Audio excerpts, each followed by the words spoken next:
Who taught you to hate your own kind? Who taught you to hate the race that you belong to? So much so that you don't want to be around each other.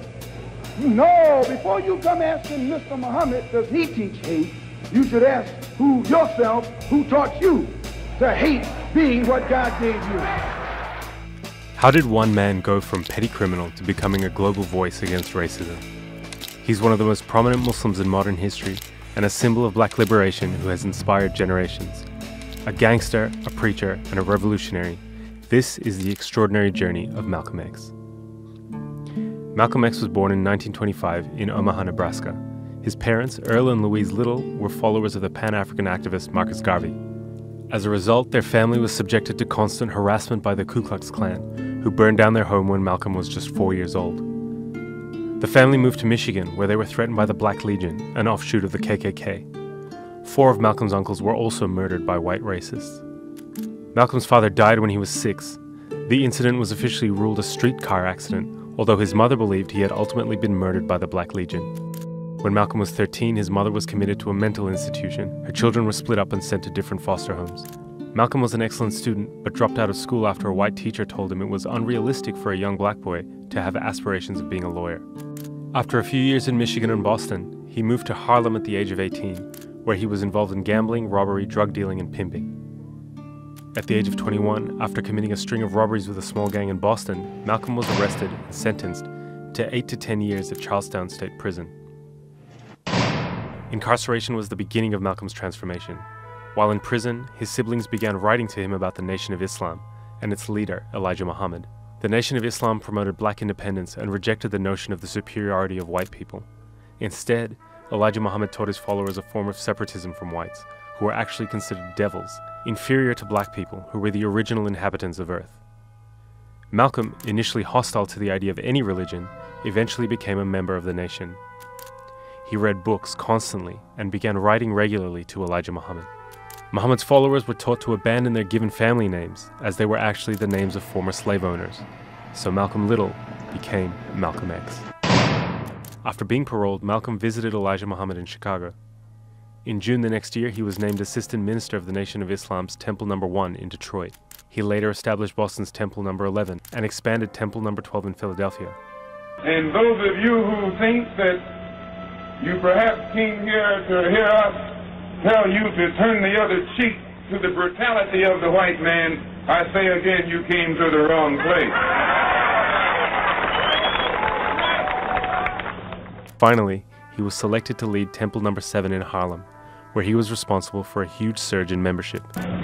We don't teach you to turn the other cheek. We don't teach you to turn the other cheek in the South, and we don't teach you to turn the other cheek in the North.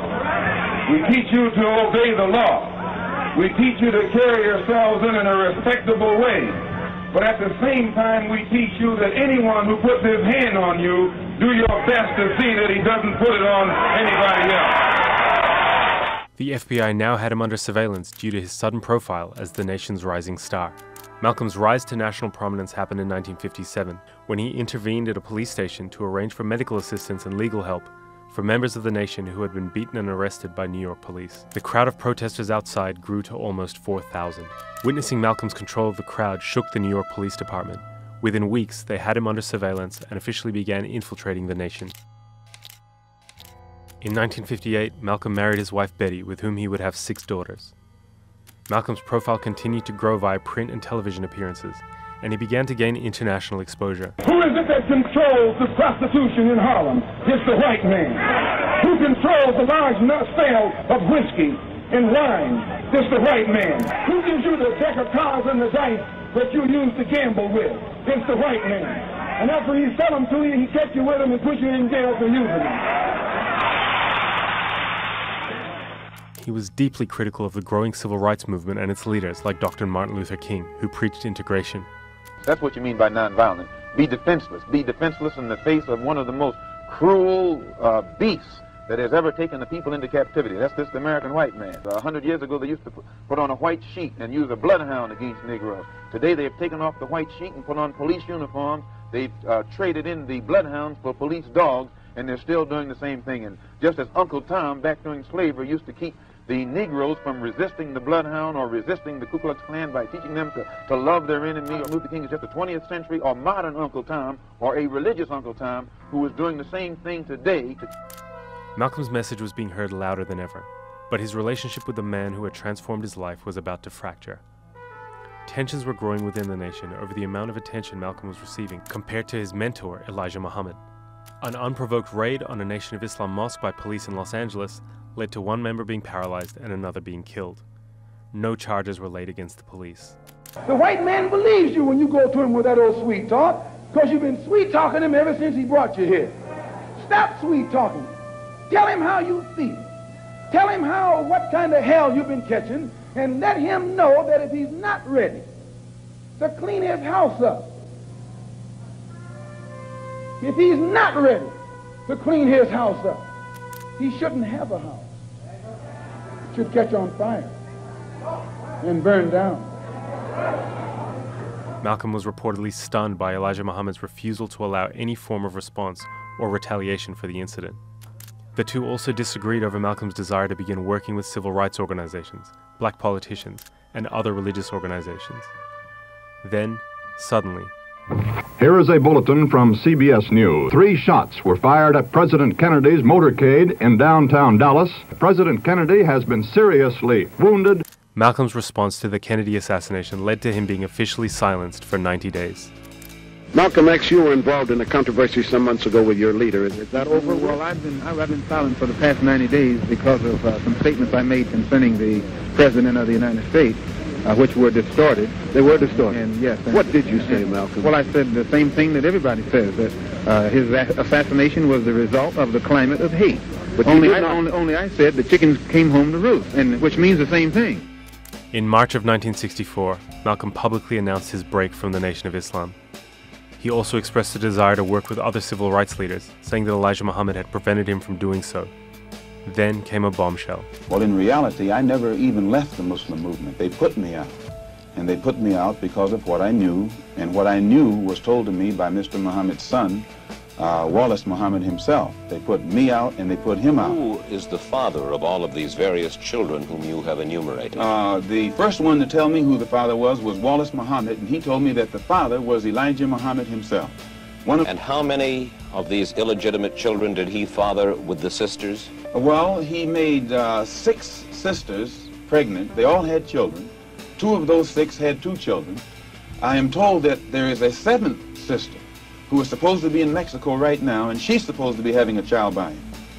Are you not, perhaps, afraid of what might happen to you as a result of making these revelations? Oh, yes. I probably am a dead man already. After splitting from the nation, Malcolm began learning the tenets and practices of Sunni Islam. He founded the Muslim Mosque Incorporated, a religious organization, and the Organization of Afro-American Unity, a non-religious group promoting Pan-Africanism. He had softened his position on Martin Luther King, who he met only once in person. And later the same year, he performed Hajj, the Muslim pilgrimage to Mecca. This was to be yet another transformative experience for him.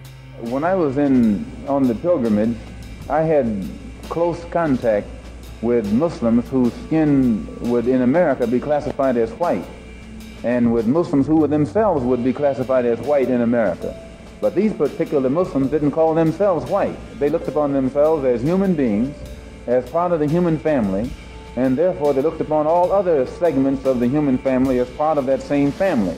Now, they had a different look, or a different air, or a different attitude than that which is reflected in the attitude of the man in America who calls himself white. So I said that if Islam had done that for them, perhaps if the white man in America would study Islam, perhaps it could do the same thing for him. After Mecca, Malcolm made 2 trips to Africa, meeting officials and speaking on radio and television across the continent. In Cairo, he attended the 2nd meeting of the Organization of African Unity and met Africa's most high-profile leaders, including Kwame Nkrumah of Ghana, Gamal Abdel Nasser of Egypt, and Ahmed Ben Bella of Algeria, who all offered him official positions in their respective governments. He met with Fidel Castro and was one of the first African-American leaders to meet the newly created Palestinian Liberation Organization, and was one of the pioneers of a tradition of Black Palestinian solidarity that would be continued by the Black Panther Party and the Black Lives Matter movement. A common misconception about Malcolm's philosophical evolution is that his process of turning to Sunni Islam softened his political positions. While it's true that Malcolm abandoned some of the nation's more extreme separatist positions on race, he remained a staunch black nationalist. I think what a lot of people are interested in, Malcolm, is whether this experience has made you feel that your feelings have changed, that the animosity you have expressed in the past toward all whites. There's one thing that I want to make clear. No matter how much respect, no matter how much recognition whites show toward me, as far as I'm concerned, as long as that same respect and recognition is not shown toward every one of our people in this country, it doesn't exist for me.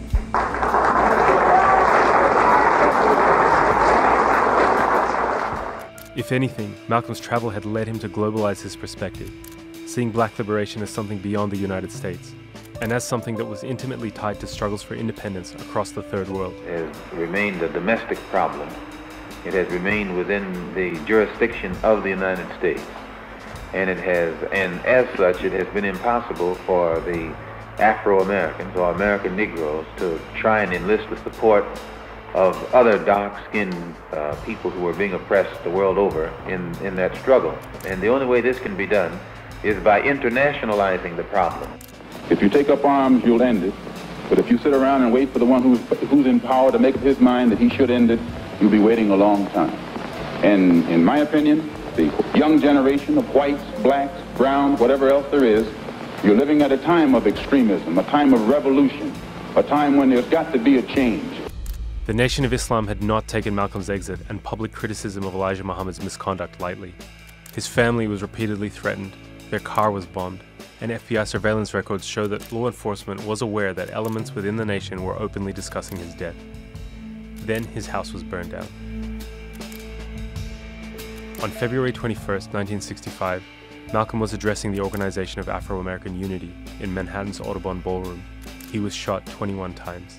3 Nation of Islam members were tried and convicted of the murder, but questions remained. At the time of his death, Malcolm was under surveillance by both the NYPD and the FBI's COINTELPRO operation. For many, there is simply no doubt that one or both organizations had a hand in his assassination. Malcolm's legacy went on to be preserved in hip-hop, film, and literature. Most importantly, his own autobiography, which continues to be celebrated and was named one of the 10 most influential non-fiction books of the 20th century. His politics continue to inspire generations of activism against racism and imperialism worldwide. People in power have misused it, and now there has to be a change, and a better world has to be built, and the only way it's going to be built is with extreme methods. And I, for one, will join in with anyone, don't care what color you are, as long as you want to change this miserable condition that exists on this earth. Thank you. Malcolm's funeral was held in Harlem. Some estimate that up to 30,000 people attended. Actor and activist Ossie Davis delivered the eulogy. Harlem has come to bid farewell to one of its brightest hopes, extinguished now and gone from us forever.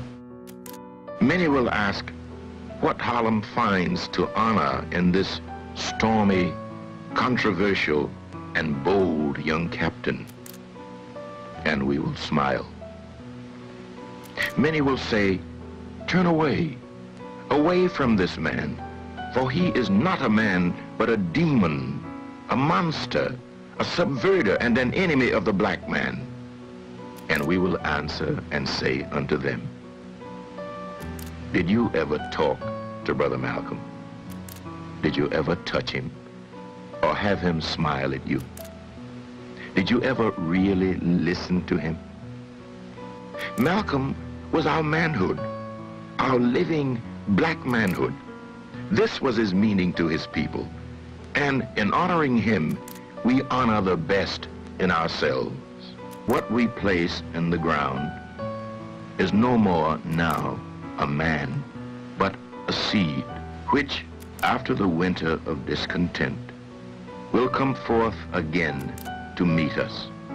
And we shall know him then for what he was and is, a prince, our own black shining prince, who did not hesitate to die because he loved us so. You now use Shabazz and drop X? I'll probably continue to use Malcolm X and I'll probably use it as long as the situation that produced it exists.